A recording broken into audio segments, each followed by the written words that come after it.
Hey, welcome back to the Mesa International Podcast, International Film Festival Podcast. There we go.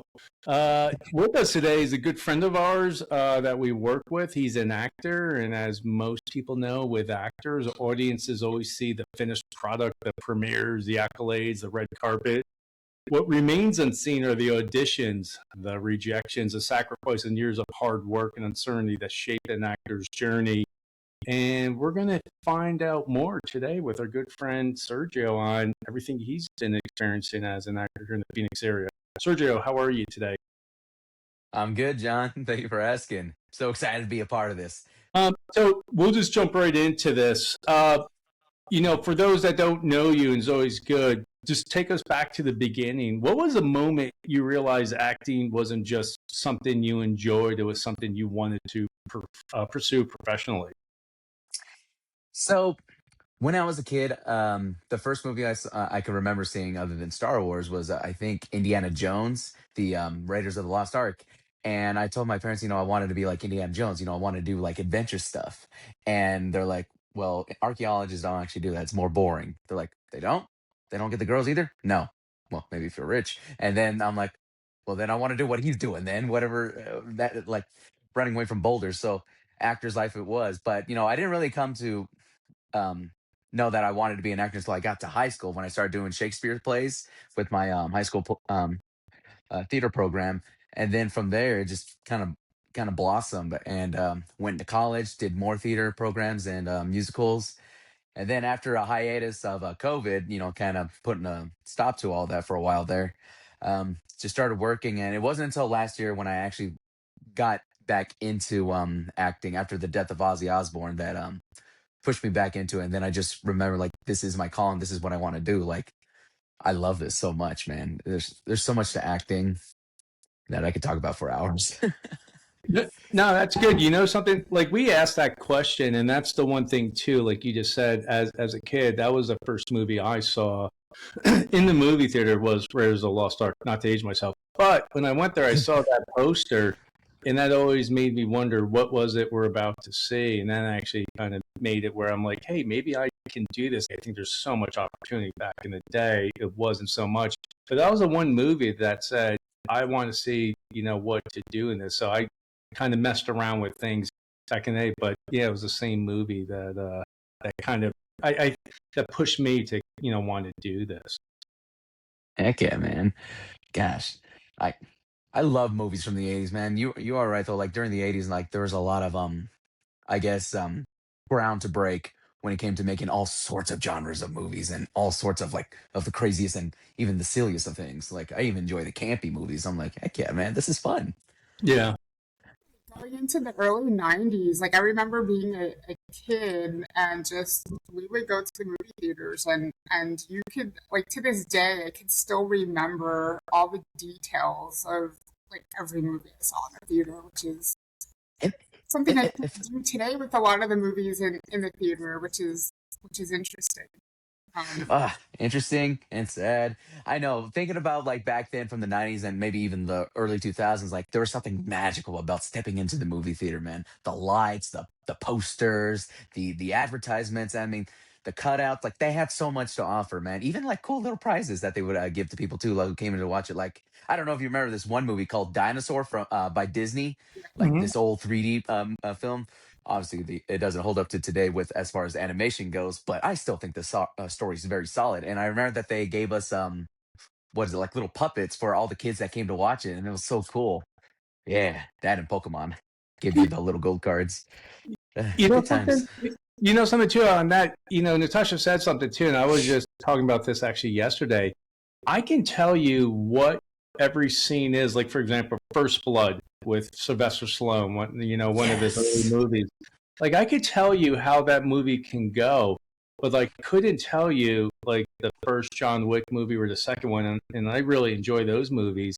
And it's I wonder what it is like when it comes to acting. Is like you remember Stallone in those movies, maybe because it's the way he portrayed those characters. It left a mark, but as it goes on, there's like certain movies in like the '70s, the '80s, and the '90s, but I don't really remember movies anymore. Like all those movies back in the day, I could tell you like Back to the Future. But if you ask me something I saw a year ago. I'm like, like Mission Impossible. I love all those movies. I couldn't really tell you how those stories go now, and I just got done seeing it because I don't know if it doesn't leave that imprint, but all those movies back in the day did. And maybe it's the acting. I don't know, but I always noticed that, and I'm always curious too. I mean, do you have that same type of feeling about the movies you see back in the day as compared to now? 100%. And I do think a lot of it has to do with nostalgia. I mean, having being a kid and all that, I didn't have to worry about ticket pricing or concessions. Like I didn't have to worry about money. Like money wasn't a thing to me. My parents handled that part, man. But as a kid, we went in to just enjoy what was in front of us, just to get lost, get mesmerized. Whereas we're adults, we know that this is a film. Like this is a Mhm. movie. It's make believe. None of this is real. Yeah, I could say it's based on a true story, but we all know that's kind of a loose term when it comes to Mhm. these kinds of movies. And And nowadays, a really expensive date because it costs you like $50, $60 for.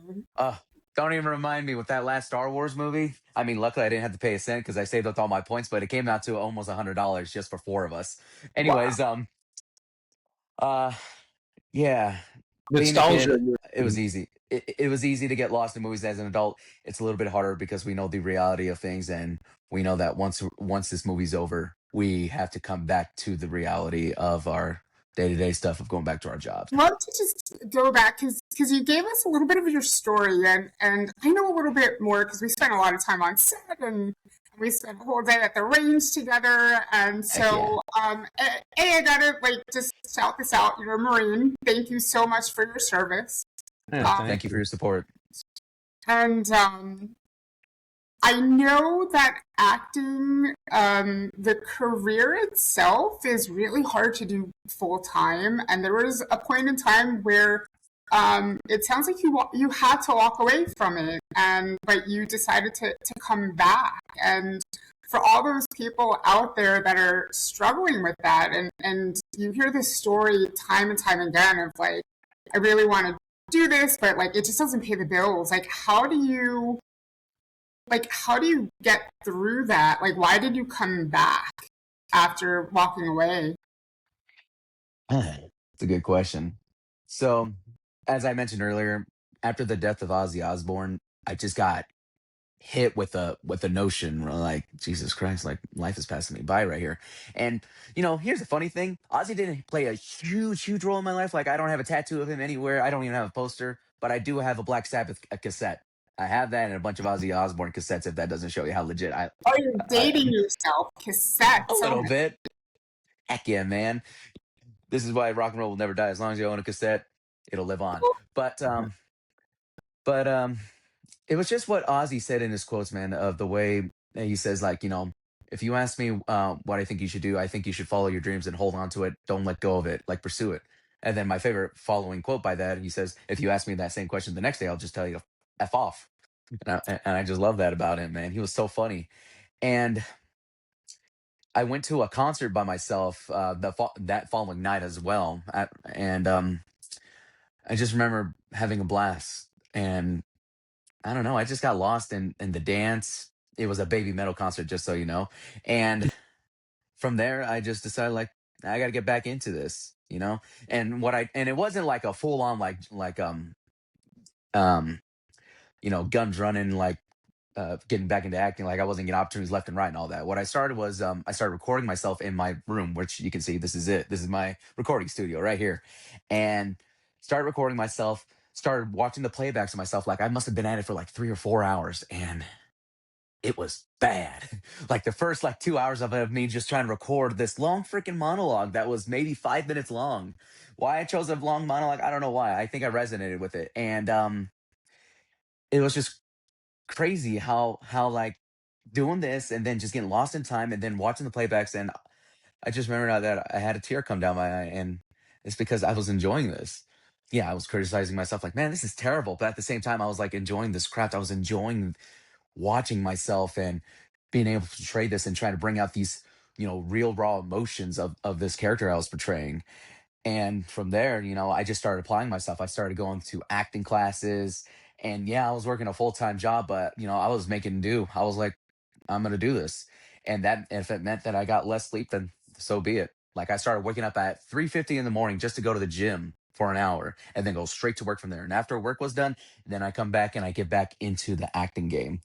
I start looking at monologues, start rehearsing, and then of course I started browsing the Facebook pages and all that to see if there's auditions, and I just started applying. And it's like the lottery, man. Like you don't win if you don't play, so just keep applying yourself. Of course, just so you know, this is an advertisement for you to go spend all your money on the lottery, guys. Be smart. But for the acting, you definitely want to just keep putting yourself out there, and you just hope that luck will strike and you'll hit gold one of these days.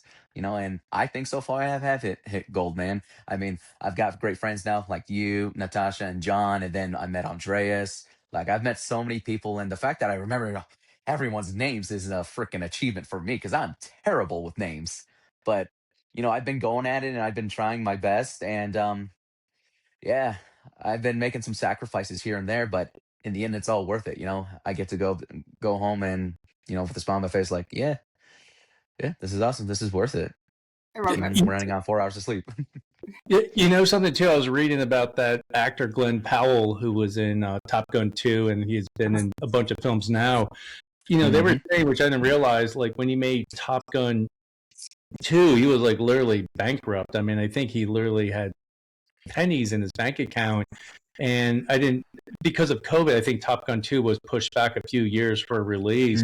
So he was waiting there, but he just, like you said, he pushed all his cards in, all his chips in, and just believed in himself, did it. And all of a sudden, as soon as that movie came out, his stardom shot up. So it's just like that grind of sticking with it and doing it, and good fortune will follow.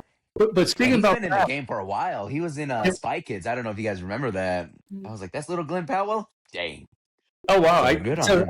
I didn't realize that. And also, too, he was in Dark Knight Rises in that Wall Street scene. He was one of the people in that. So, like you said, he's getting those bit parts, but all those bit parts led to the greater, and it's just that constant, grind to have. But on that, like, what was the first real acting job you got? You're prepping, you're doing everything you're doing. Like, one, kudos to you for getting up early, that's discipline, getting your priorities straight, doing what you got to do, coming to that. And after all of that hard work, what was the first time you auditioned and you got that gig? What was that for? It's gonna be crazy. Actually, it was for a commercial that was actually broadcast during the Super Bowl out here. Oh yeah, I saw that for an automotive. Yeah, it was crazy too when I got the notification from a friend of mine who saw it on TV. But that was the first like gig that I booked for myself, and they said, and it was just basically they asked like, hey, can you just improvise like you getting your first tattoo and all that, and I did the whole bit, and that took me maybe 12 takes and all that. I think I went with the eighth take because I was like, that one feels more natural. I saw And it was a fun commercial, and for me to book it like that. Well, first of all, I didn't even believe it at first. I was like, BS. There's no way I got this. And sure enough, it was legit and all that. I did my research to make sure like, okay, these guys are real and all that, because there's a lot of like scammers out there that will say like, hey, we'd like to book you for this, but we're gonna need this and this from you. Also, we're gonna send you a blank check. And I'm like, red flag. I try to steer away from those kinds of things. And when these guys came back to me and I looked them up, I was like, okay, it's legit. So that was my first like I guess we'll call it a little slight mini breakout for me. And then from there, I just kept attending all the acting classes with Marilyn. That's where I met you guys. And I want to say honestly, the first film I did where I was background was for this one movie that's released on Amazon. The real first film that I actually got to be on with an actual character name was actually on your film, R.E.M, which I was so excited. Oh wow, that's awesome. So what was it like too to go literally kind of go back from everything you're saying, from Ozzy Osbourne passing away to doing that, to realizing like, one, I'm on the movie set, on a real movie, there's cameras, there's lights, there's other people like me. What was going through your mind? Honestly, I was more in the present of the moment. I wasn't too much in my head, which is a good thing because if I get in my head, man, I'll get lost in there. I'll forget where I'm at and get into thoughts. But no, looking back at it right now though, and when I got done, I was like, I did it. Awesome. And I'm like, give me more. I always had that hunger and that that need to just come back to set and just get to work again and to collaborate with people, you know? Yeah, it was an awesome experience. Where we did our scene, it was in a parking lot, right? You said I was Mhm. one of the first guys to film with you on your movie. That was awesome. It was a warm day, and that was during the winter.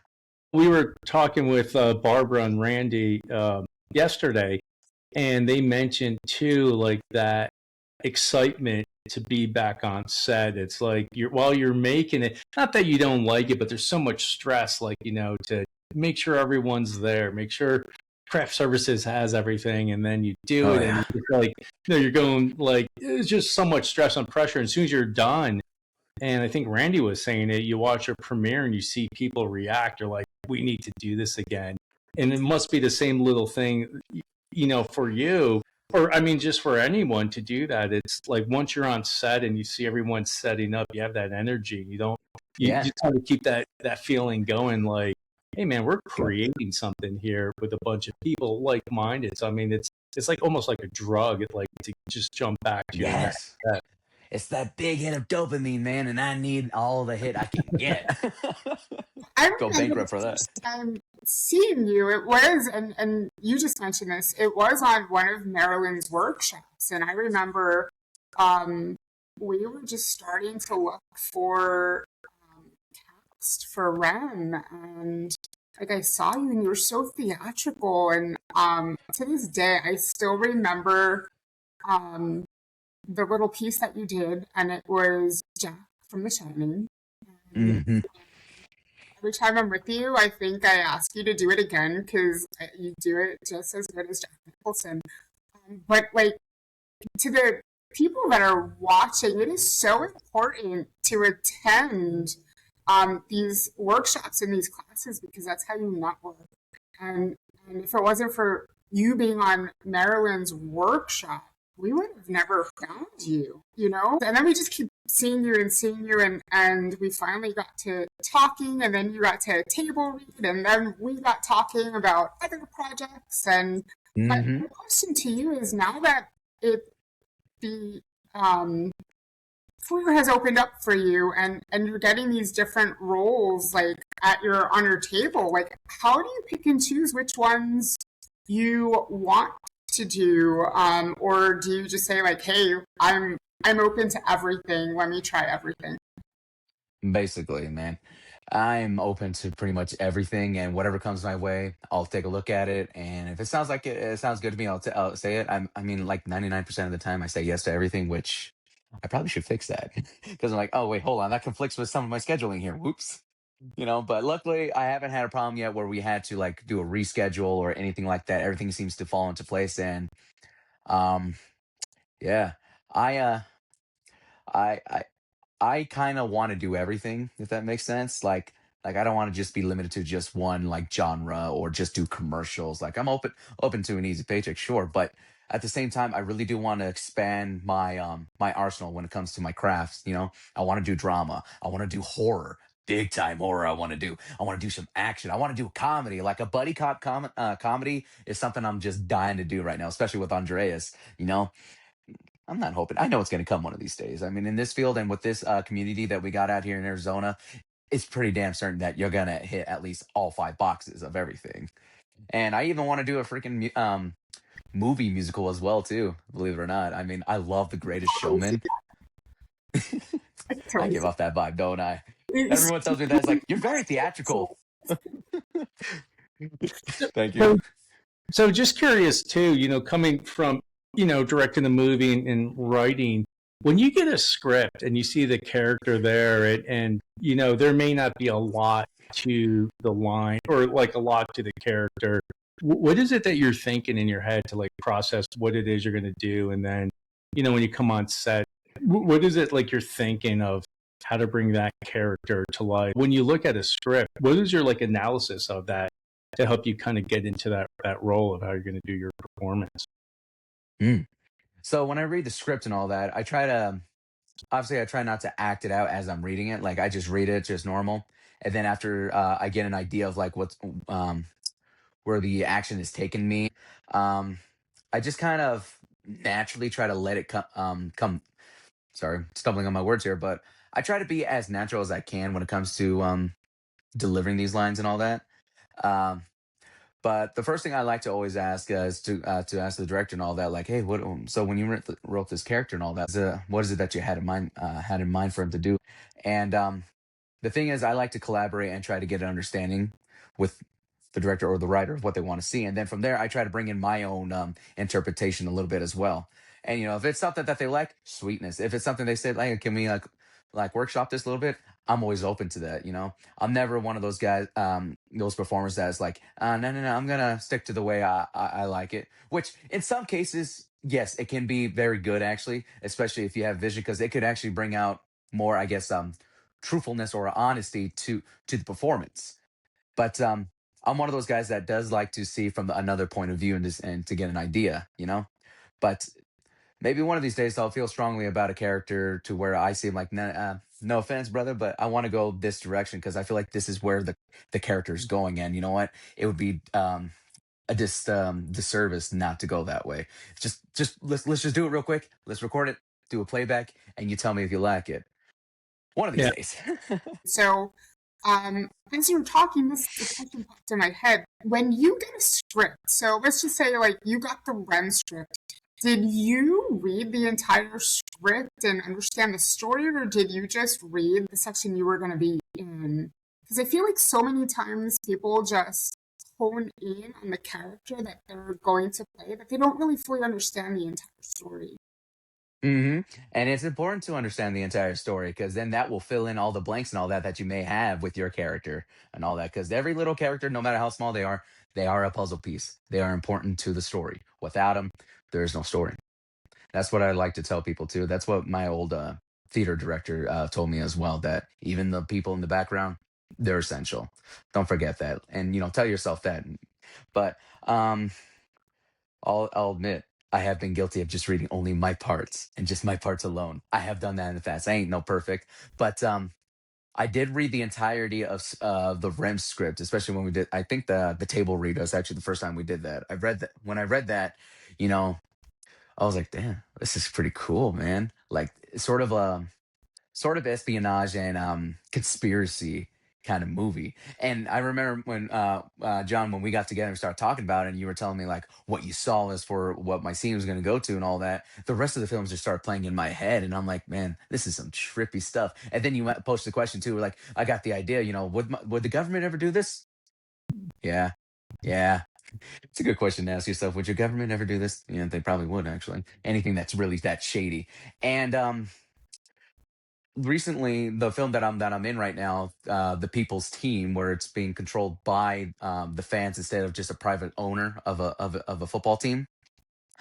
I read my part first, just for the audition process. But when I actually got the entirety of the script and met with the director, I read the script, and it took me about 2.5 hours to read through, and it was just so good. And there were times where I had to go back just to fully understand like exactly where we're going with this scene.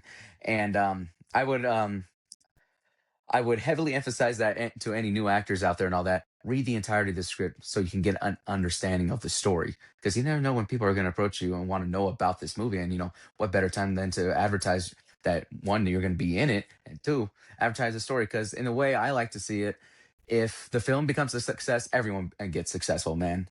And that's what I really want for everyone too in this community of Arizona, in the filmmaking of that we all become successful, man. I believe Arizona could be the next big thing, um, and Hollywood will be a thing of yesterday.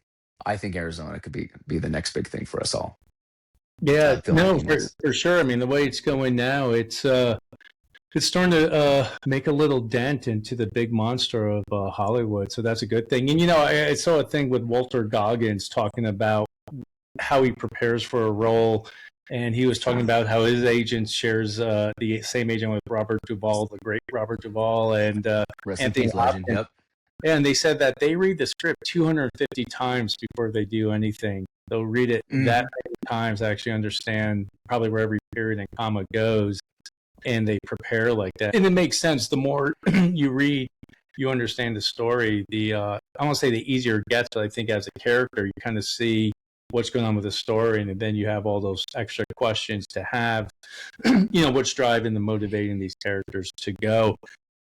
But to kind of pivot, and you said this before with folks you met there, how important is it to you to network, today to get to where you are? I mean, I know there's, Natasha mentioned and you mentioned there are so many people that are trying to get into this business. There's so many people like literally trying to get onto a short film or a feature film or a commercial that's out there. And I remember talking with Jeff Lane, how you look at the IMDb database and there's like 5 million actors. He said, and that kind of blew my mind when he said that. I didn't realize it was that many, but you realize the competition is just global. It's not here in Phoenix. So I think too, to me, one of the ways to kind of get like a step up or to kind of break out is networking. I mean, what are your thoughts on that? Networking is essential. In this day and age, networking is freaking essential. Well, I think it could be applied to back then as well when I first started with filming. But knowing who you want to work with is important. And I like to have the mindset that I want to be the guy that people want to work with, let them know that, I'm easy to get along with. I make people laugh. I'm usually a clown on set, and but also serious. I'm a serious actor. I take my stuff serious, but getting to know other people, like, you don't know where those opportunities will lead you. Like, you never know what doors it may open, of getting into another film that, hey, it might be a big breakout role for you. And two, you never know, like, if those people know another person who can be like, yo, I think you might be perfect for this, because even with Marilyn, to this day, she still sends me stuff and says like, hey, I had you in mind. And then I had a buddy of mine too, who I met on a commercial for SRP. He was like, hey, buddy, I know it's been a minute, but this came across me from my agent and I couldn't do it, but I did mention you because, you're the first person I thought of and I thought you'd be perfect for this, So 100%, I think like if you're one of those people that are kind of a shut-in, like I used to be and like didn't really like associating, you got to come out of your bubble. And as an actor too, it's essential as well. You got to get out of your comfort zone. You're going to have to do that so many times. It's the only way you're going to grow, not only as a person, but as a performer. And, and like I said, you'll be surprised on where all that networking will lead you, man. And you'll make so many friends along the way. I was talking to a friend who was on the set, and they are a producer and they do their own films. What they were watching was one, the performance in front of the camera, but more importantly, they were watching everything off camera to see if that's somebody they can bring onto their project. So your, conduct, behavior, your your willingness to get along with everyone goes a long way. And that's what they said. They're like, I was more interested in what was going on off camera than what was happening on there. So it's also too how you present yourself off camera well will get you those jobs, because they were working on another project and they're probably thinking, hey, maybe we can use him. He's somebody that we would like, to collaborate on that. So it makes it easier, and it cuts the whole process of having to go through like numerous auditions with new faces and all that. Where in one hand you already know someone, you already talked to them. It's like, okay, I know you. All I need to do is just to do this, read this piece of paper with all these lines, and just submit an audition. There we go. Because that's how it goes. And a lot of our help was actually like we got them the same way, like that's something like Natalie came part of our team because somebody worked with her on a previous project and recommended her. What are your thoughts on social media? Do you think actors really need to have an online presence for social media? Do you think it's more of just networking in person? It's gonna be both. I'll be honest with you though. Back then, I hated social media. I like having to, constantly, have that agenda of like, I gotta post something every day. I gotta share a reel. I gotta do a daily story thing, like this and that. All that sounds exhausting to me. I mean, we're becoming that, what they feared most back in the day of us being stuck on our phones and staring at a screen, and just ugh, I hate that. But there is a balance to it. And I do agree that you do have to have a social media. There are people that will counteract that, which I hear you. Trust me, I wish I could be on that boat. But honestly, it's through social media that I was able to even land gigs. I mean, that's how I'm able to, show like projects I've been a part of in the past. Like, it's easier for casting directors and all that to take a look at that and be like, okay, this guy has some stuff to show. Like, he's got proof and all that. And it is a good way to have people reach out to you through that through your social media. And then, of course, to advertise your your content as well, your movie projects of what you're a part of, and then to give shout outs to other people that you collaborated with, because they d- they should get a spot some recognition as well. And it goes along with the whole networking as well. Like you could do virtual now, and you could do it in person. So good to know that there's multiple ways to network. Well, what are your thoughts about social media? Do you guys find it an essential tool? You kind of look at the industry now and they say, like I heard Ethan Hawke said, you shouldn't hire somebody based on their social media presence because it's not good. And then you look at the two horror movies that came out now, Obsession, that Hmm. came out in Back Rooms, and you realize those movies are successful. One, it could be because they're original, creative, and that's what people wanted to see. But the other thing is those people had followers. They had a following. They had an audience. And you're seeing right now, like an under $1 million movie made whatever hundreds of millions of dollars it's making. Hollywood is just remaking everything it can remake because it's safe. It's the IP. It's like I just heard they're remaking The Fly. Why do you need to remake The Fly? Again? Oh yeah, they're. I think Adam Driver is going to be in the movie. So the question is, Ah, when you look at these film festivals, like case in point, the Mesa International Film Festival, you have all these writers submitting their scripts, short or feature, and there's some good ideas. But the question Hollywood will come back is, but we don't know if it will, be worth it. But they're willing to bet on movies that they'll spend hundreds of $1 millions. Nothing against Star Wars movie, but they spend $165 million on that, and the movie under $1 million is beating it. oh, So it gets beat by a little small indie film. Yeah, yeah. And yeah, yeah. A24, and thank God for Blumhouse too, because Blumhouse seems to be the only studio. Sorry to cut you off there, but Blumhouse is the only studio that seems like to be willing to take a shot, and A24 with these small indie projects. Honestly, man, you're right about Hollywood. Hollywood seems like they just want to rewash and reuse stuff they used in the past, because in the past it made money, and right now they're trying to hit us in the nostalgia part, Right. like part of us. And honestly, I'm not falling for that, man, because I'm like, nah. People are hungry for new faces, for actual original stories. And Obsession, I'll be honest with you, I only watched half of it yesterday because some a-hole walked in the middle of the freaking movie, I saw that and post. was being loud and obnoxious. I am so pissed about that, but that's neither here or there. Already knew it. Yep. Not this movie. Oh my god. Mhm. So Anyways, to answer your question, I don't look at the followers when I look at social media because like following, you could have a brand new account. But being a little new to the film industry, like I don't know who's who, so I go on and just to see what content, what you're about, like where are you posting, like what projects are you on, like hmm do I have an opportunity to see your work?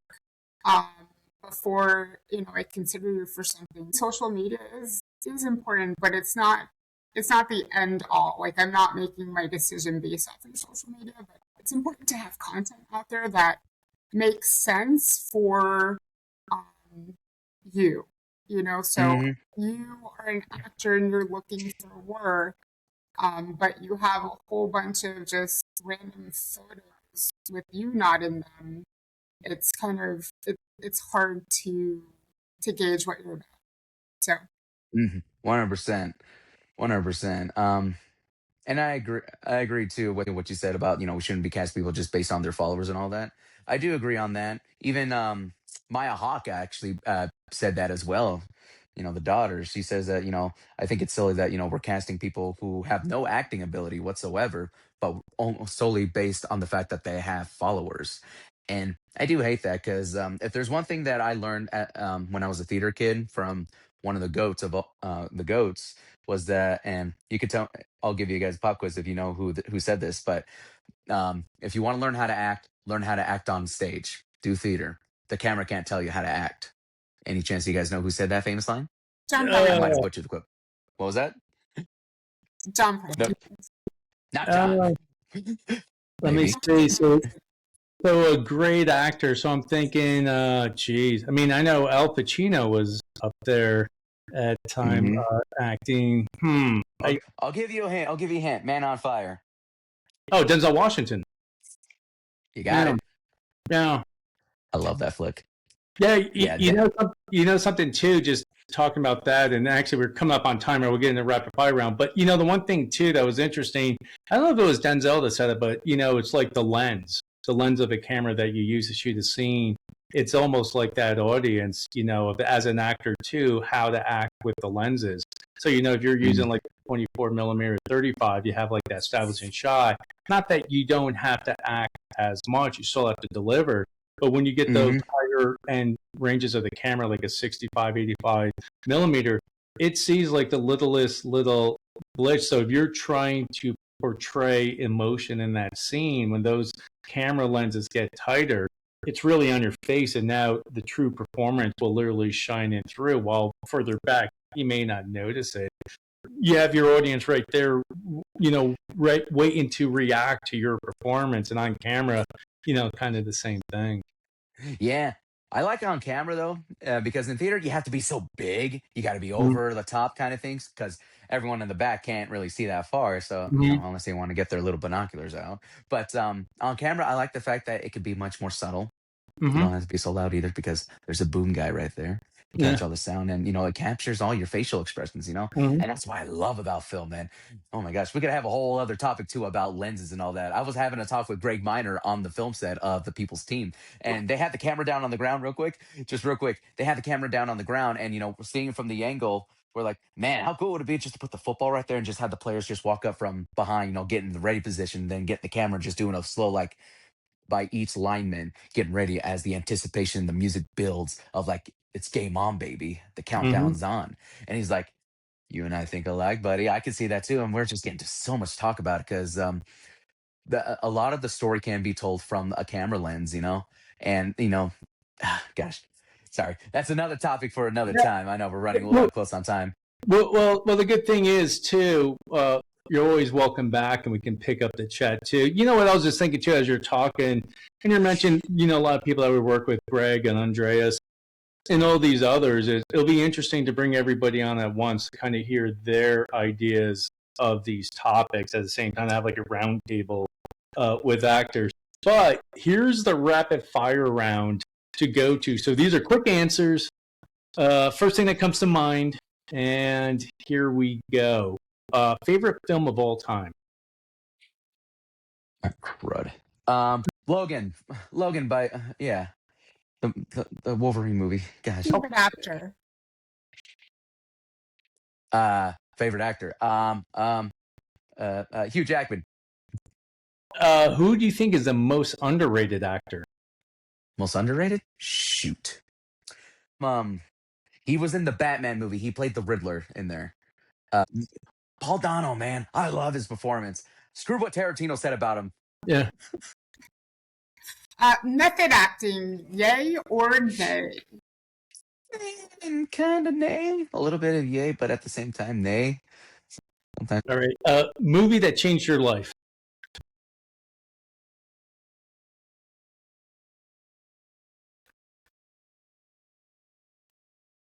Uh, a movie that changed my life. It would probably still have to be Raiders of the Lost Ark. And yeah. I have a feeling I might know this one. Favorite director? Steven Spielberg. Yeah. and what's a dream role you hope to dive into? A dream role. Gosh. Like I said, I'm open to anything, man. I'm like a slut. I'm open to anything. Any new idea, I'll take it. But I guess the dream role, I want to be in a a buddy movie, man, with hanging with the bros and doing some silly stuff. And before I ask you the final question, I do hope you join us again because we are just hitting the surface. And Straight we are. Heck yeah. we might have to get you back on with Andreas. That's always a hoot. But the final question for today, why do stories matter? Stories matters because, to steal a little quote from a movie that I actually like too, we are part of the human race. Stories is what connects us. It's what helps us, not feel so alone in this cold and cruel. And nowadays is looking much darker. And I think more than ever, stories need to be shared. It needs to be passed on. Because honestly, I don't know anything else that can top that when it comes to like language. Like I think storytelling is the universal language that we can all congregate to. And well, I think that's yeah. Sorry, I got lost in there, man. That was a profound question. Jeez, no one's ever asked me that question before.